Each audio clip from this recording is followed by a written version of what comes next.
Clint Eastwood, the legendary cowboy, filmmaker, and Hollywood icon. With over 6 decades in the industry, he's earned a reputation as a man of few words, strong values, and unwavering discipline. But even the calmest gunslinger has his limits. Behind the camera and beyond the silence, Clint has crossed paths with actors who tested his patience, clashed with his ideals, or simply rubbed him the wrong way. In this video, we're counting down the top 6 actors Clint Eastwood hates the most. From behind-the-scenes tension to public feuds and artistic disagreements, these are the names he'd rather not work with again. A clash of styles, the imagined tension between Michael J. Fox and Clint Eastwood. In the world of Hollywood, few names shine as brightly or as distinctly as Michael J. Fox and Clint Eastwood. Fox, with his youthful charm and lightning-quick wit, became a beloved household name through films like Back to the Future and television staples such as Family Ties. Eastwood, the stoic embodiment of rugged masculinity and moral ambiguity, etched his legacy through decades of westerns and action dramas like Dirty Harry, Unforgiven, and Gran Torino. Both men are legends in their own right, yet if one imagines a moment where their paths crossed under less than harmonious circumstances, a picture emerges of 2 Hollywood icons standing on opposite ends of a generational and philosophical divide. The imagined source of tension between Michael J. Fox and Clint Eastwood could stem from their differing worldviews and approaches to acting and fame.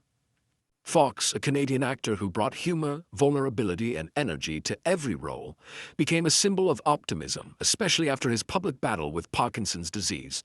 He has used his voice to promote awareness, science, and empathy, creating a legacy beyond acting. Eastwood, meanwhile, has cultivated a persona built on stoicism, personal responsibility, and individual strength, qualities that often permeate his films, both as an actor and as a director.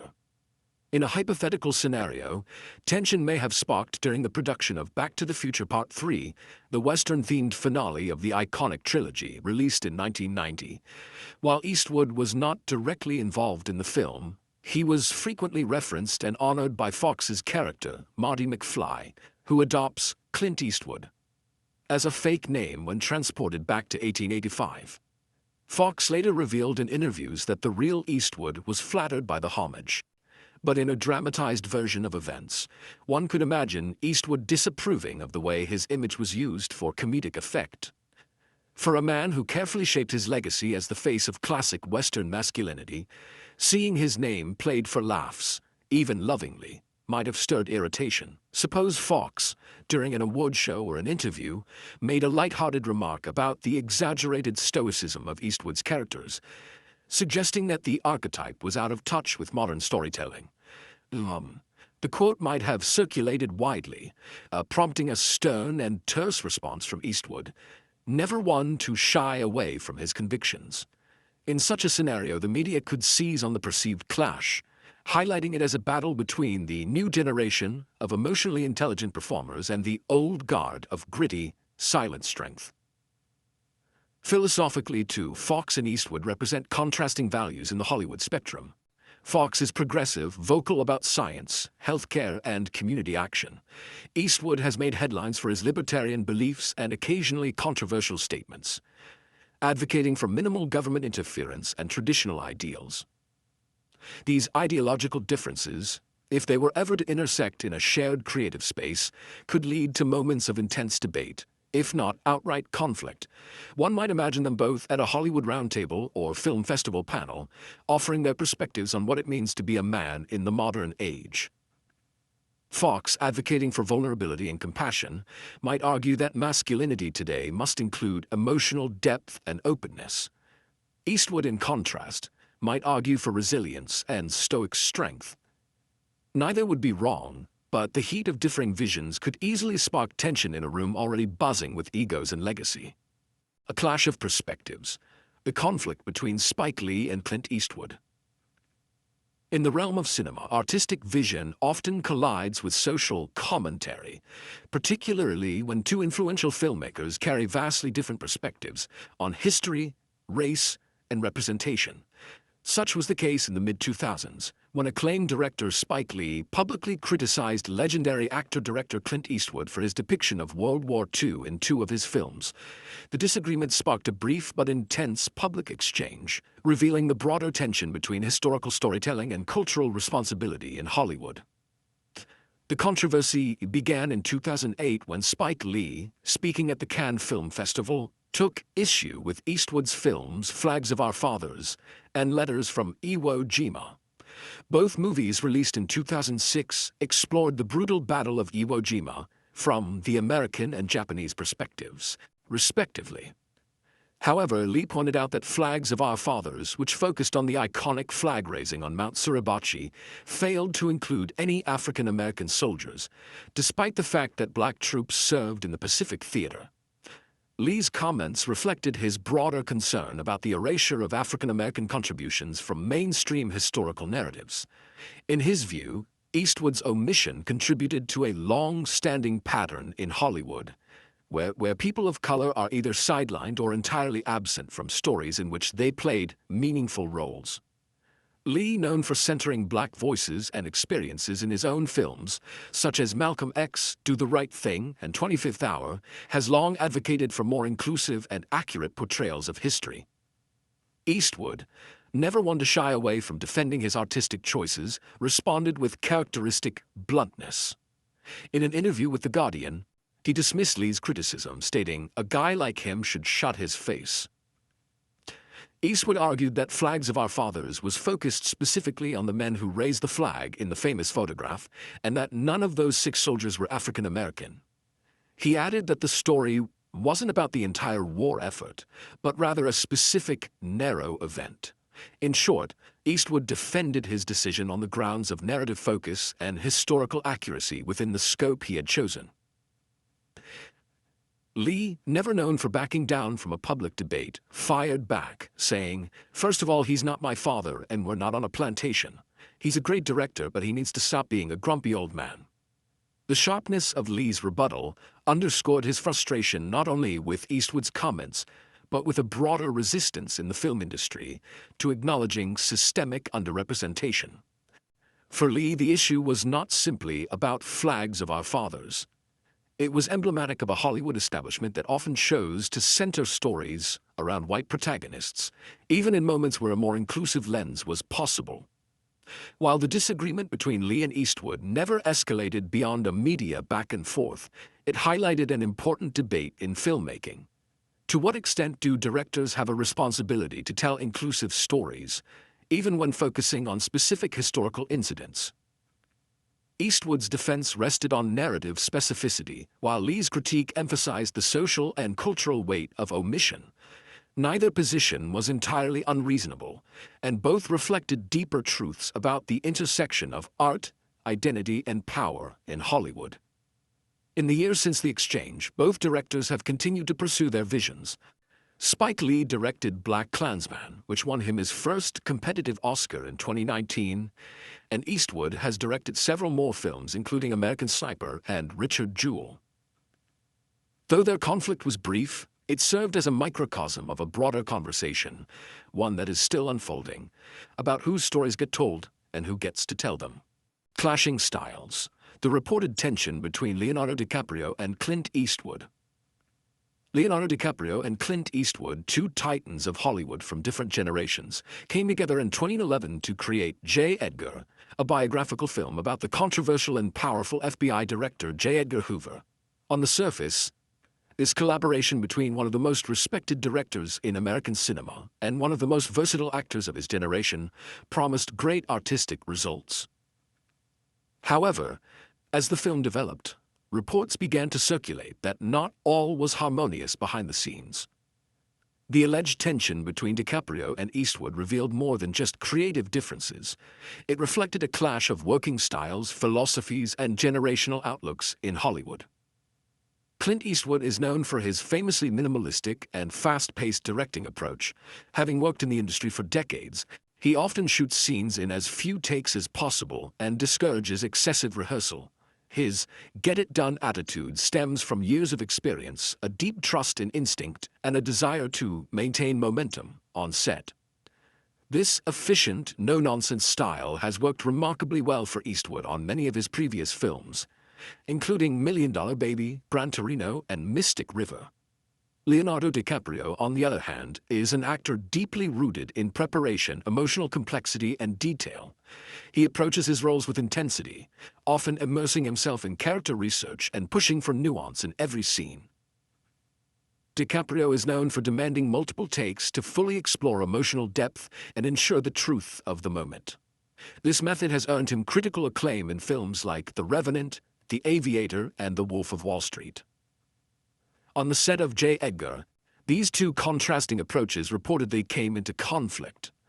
According to insiders and entertainment journalists at the time, DiCaprio was frustrated by Eastwood's reluctance to do multiple takes or delve deeply into rehearsals.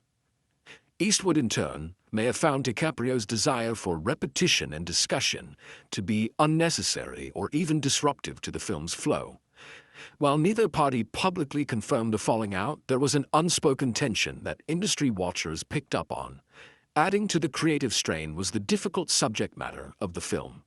J. Edgar required DiCaprio to portray Hoover over a span of decades, including scenes involving Hoover's rumored homosexuality and close relationship with Clyde Tolson, played by Armie Hammer. The role was physically and emotionally demanding, involving heavy prosthetic makeup and complex psychological layers. DiCaprio was determined to bring subtlety and internal conflict to the role, while Eastwood's direction often favored a more restrained, matter-of-fact tone. This divergence may have left DiCaprio feeling unsupported in his creative instincts, while Eastwood may have felt his authority or workflow was being challenged. The film itself received mixed reviews. While DiCaprio's performance was generally praised, critics noted that the film lacked emotional cohesion and thematic clarity. Some reviewers suggested that the film's pacing and tonal inconsistencies reflected the creative tension between actor and director. It was as though both men had delivered their best efforts, but without fully meeting in the middle. Despite the rumored tension, both Eastwood and DiCaprio remained professional throughout the film's promotion. DiCaprio continued to speak respectfully about Eastwood in interviews, praising his legendary status and efficiency as a filmmaker. Eastwood, likewise, acknowledged DiCaprio's talent and dedication. Yet the fact remains that J. Edgar stands as their only collaboration to date, and there has been no indication of future projects between the two. The reported clash between DiCaprio and Eastwood highlights more than a personality difference. It illustrates the evolution of Hollywood itself. As newer generations of actors bring a more immersive, emotionally granular style to their performances, they often find themselves at odds with old-school directors who value tradition, simplicity, and time-tested instincts. In this case, the tension didn't erupt into scandal, but it left an impression on the final product, and serves as a case study in what happens when creative visions don't fully align. Creative discomfort, the subtle friction between Matt Damon and Clint Eastwood. In the world of filmmaking, partnerships between actors and directors often flourish on the foundation of trust, mutual respect, and aligned creative visions. Such collaborations can result in cinematic masterpieces and long-lasting professional relationships. When Matt Damon, known for his intelligence, adaptability, and social activism, teamed up with Clint Eastwood, the legendary actor-director revered for his economical and instinct-driven approach to filmmaking, it seemed like a promising alliance. Their collaboration on the 2010 film Hereafter initially appeared harmonious, but subtle undercurrents of creative friction began to emerge, pointing to deeper philosophical differences that, while never explosive, were undeniably present. Clint Eastwood has built a reputation for being one of the most efficient directors in Hollywood. He famously avoids numerous takes, discourages over-rehearsing, and prefers a lean, almost instinctual approach to filmmaking. This one-take wonder philosophy has served him well for decades and is often praised for its authenticity and spontaneity. Actors working with Eastwood are expected to come prepared and ready to deliver their performance quickly, without prolonged analysis or emotional excavation. Matt Damon, however, hails from a more methodical and introspective school of acting. Known for his rigorous preparation and desire to understand his character's psychological depth, Damon has worked with auteurs such as Steven Spielberg, Paul Greengrass, and Martin Scorsese, all of whom value intensive character development and extensive takes. Damon's work ethic, shaped by his time at Harvard and his screenwriting background, Good Will Hunting, reflects a preference for collaboration and process over speed. While there was no public fallout or overt conflict between the two during the filming of Hereafter, some reports and behind-the-scenes anecdotes suggest that Damon felt creatively constrained by Eastwood's minimalist directing style. In interviews, Damon spoke with admiration for Eastwood's efficiency but also hinted that the experience was a departure from his usual process. He recounted moments where he expected multiple takes or deeper discussions about a scene, only to be told, "That's it, we're moving on." This left Damon occasionally unsure whether he had delivered his best performance or fully explored the emotional layers of a moment. The philosophical divide extended beyond the camera. Damon is outspoken politically and socially, frequently engaging in public debates about inequality, education, and environmental issues. Eastwood, on the other hand, is a self-identified libertarian who often expresses his views through understated symbolism in his films. Their differing worldviews didn't become the center of any public argument, but in an industry where values and beliefs often intersect with storytelling, it's not hard to imagine subtle tensions beneath the surface. Moreover, Hereafter itself was a film that divided critics and audiences. A meditation on mortality and the afterlife, the movie was tonally restrained and deliberately paced, a stark contrast to Damon's usual fare of intense, character-driven drama or high-energy action. While Damon gave a quiet, thoughtful performance, some reviewers felt that his talent was underutilized and that the film's muted emotionality left it feeling distant. Whether this was due to Eastwood's directorial choices or the script itself, Damon's performance seemed somewhat at odds with the emotional potential of the story. After Hereafter, Damon did not work with Eastwood again, despite expressing admiration for the director's legendary status. It's likely that while there was no major falling out, the collaboration was not artistically fulfilling enough to warrant a second effort. In a 2011 interview, Damon remarked that Eastwood shoots only what he needs, a comment that can be interpreted as both praise and a veiled critique, especially coming from an actor who thrives on the opportunity to experiment and refine. Ultimately, the quiet tension between Damon and Eastwood is emblematic of a broader dynamic in Hollywood, one that pits old-school, instinct-driven filmmaking against modern actor-focused process and exploration. It serves as a reminder that even among professionals who respect each other, artistic temperaments don't always align. Their collaboration may not have resulted in a cinematic landmark, but it offered insight into how two of Hollywood's most respected figures approach their craft and why they may choose different paths going forward. Clashing temperaments, the quiet tension between Richard Burton and Clint Eastwood.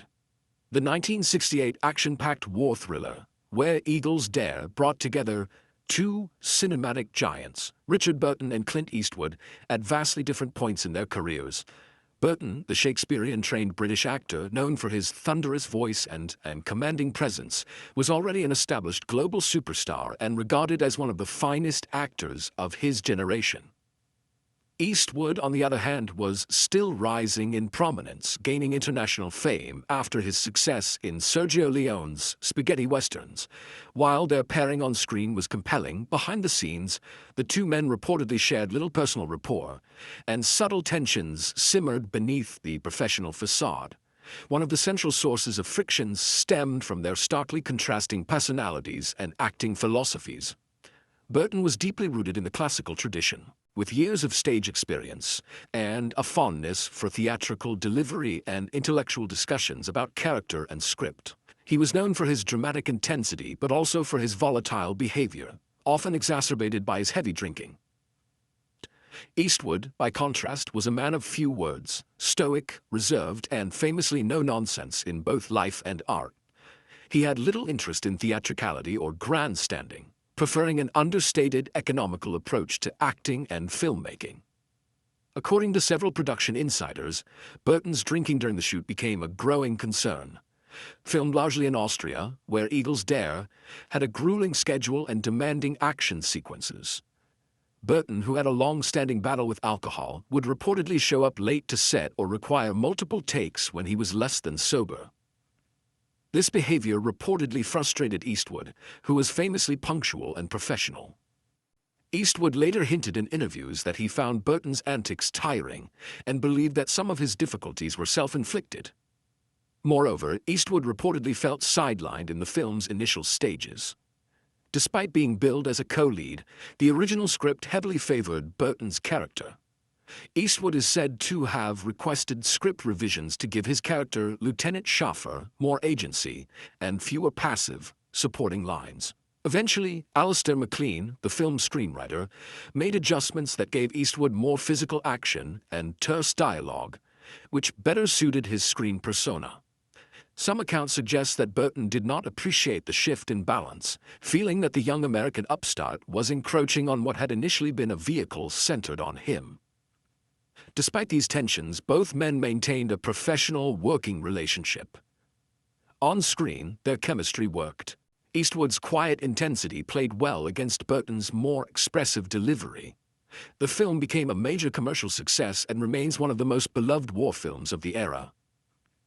However, their relationship did not extend beyond the set. Unlike some co-stars who forged lasting friendships, Burton and Eastwood never collaborated again or appeared to maintain contact afterward. Years later, Clint Eastwood would occasionally comment on Burton in interviews, often in neutral or vaguely respectful terms, but without the warmth he reserved for collaborators like Morgan Freeman or Gene Hackman. Burton never publicly spoke about Eastwood in any great detail, which in itself might reflect the emotional and professional distance between them. Their unspoken tension was perhaps inevitable. The brooding, classically trained Welsh actor with a penchant for poetic introspection versus the pragmatic American cowboy-turned-director who believed in minimalism and action over words. Their only collaboration revealed how two vastly different approaches to acting in life could coexist, if not always comfortably, for the sake of cinema. In retrospect, where Eagles Dare represents a unique collision of acting worlds, it remains a fascinating example of how art can triumph even amid personal and creative tensions. Burton and Eastwood may never have seen eye to eye, but together they created a war film that stood the test of time. Creative clash in the Old West, the tension between Gene Hackman and Clint Eastwood during Unforgiven. Clint Eastwood's Unforgiven, 1992, is widely regarded as one of the greatest westerns of all time, a powerful deconstruction of the genre, steeped in moral ambiguity and quiet introspection. The film was a triumph for Eastwood, who directed, produced, and starred in the movie, which went on to win 4 Academy Awards, including Best Picture and Best Director. One of the film's standout performances came from Gene Hackman, who portrayed the sadistic sheriff Little Bill Daggett, a role that earned him the Oscar for Best Supporting Actor. However, behind the scenes, the collaboration between Hackman and Eastwood was reportedly far from harmonious. The root of their conflict stemmed largely from differences in creative vision and working style. Clint Eastwood, by the early 1990s, had firmly established himself as a director known for his calm, low-key sets. He preferred few takes, minimal interference, and a quiet atmosphere. Eastwood was famously economical in his direction, often shooting scenes in 1 or 2 takes and discouraging rehearsals or excessive analysis. His approach was deeply rooted in trust in his actors, the material, and his instincts. Gene Hackman, however, came from a different school of acting and filmmaking. Known for his intense preparation, perfectionism, and emotional depth, Hackman could be meticulous and demanding on set. He often questioned direction, sought deeper motivation for his characters, and pushed for a high level of authenticity, sometimes clashing with directors who preferred a more hands-off approach. Reports from the set of Unforgiven suggest that Hackman occasionally resisted Eastwood's understated direction. Eastwood's minimalist approach didn't sit well with Hackman's more hands-on, exploratory style. In particular, Hackman had concerns about how violent or sadistic his character would appear, especially in scenes where Little Bill brutally beats English Bob, played by Richard Harris, or interrogates other characters. Hackman was reportedly uncomfortable with portraying such cruelty without what he perceived as sufficient psychological nuance or backstory. Eastwood, who had been sitting on the Unforgiven script for over a decade before deciding to direct it, had a specific vision for the film. He saw it as a meditation on violence, justice, and redemption, one that required restraint and ambiguity rather than overt explanation. Eastwood reportedly encouraged Hackman to tone down his instincts to justify Little Bill's actions or find redeeming qualities in him. This difference in interpretation may have created tension, as Hackman was known for wanting to humanize even his most villainous roles. The friction was not explosive, but it was palpable enough that it was commented on by those close to the production. Some crew members noted that Eastwood and Hackman had minimal interaction off-camera, and while both remained professional during filming, there was little warmth between them. Eastwood, a man who prizes efficiency and calm on set, reportedly found Hackman's intensity and questions to be disruptive. Conversely, Hackman may have felt constrained by Eastwood's tightly controlled style and lack of detailed direction. Despite their differences, the film turned out to be a masterwork, and their tension may have inadvertently fueled the dynamic between their characters. In Unforgiven, William Money Eastwood and Little Bill Hackman are philosophical opposites, two aging men shaped by violence, but responding to it in dramatically different ways. Their on-screen antagonism may have been enhanced by the undercurrents of real-life creative disagreement. Interestingly, Unforgiven marked one of Hackman's final significant acting triumphs, as he would retire from acting a little over a decade later. Eastwood, meanwhile, continued directing and acting, becoming a cinematic elder statesman. Neither actor has spoken in detail about their tension during Unforgiven, but the absence of future collaborations in the long-standing rumors suggests that, while they created something remarkable together, they were never likely to reunite professionally. In Hollywood, clashes between great talents are not uncommon, especially when both parties have strong convictions and distinct artistic philosophies. The Hackman-Eastwood dynamic on Unforgiven is a testament to how conflict, when managed professionally, can still yield powerful art. Though their partnership may have been fraught with creative tension, the result was a film that transcended genre and left a lasting impact on cinema history.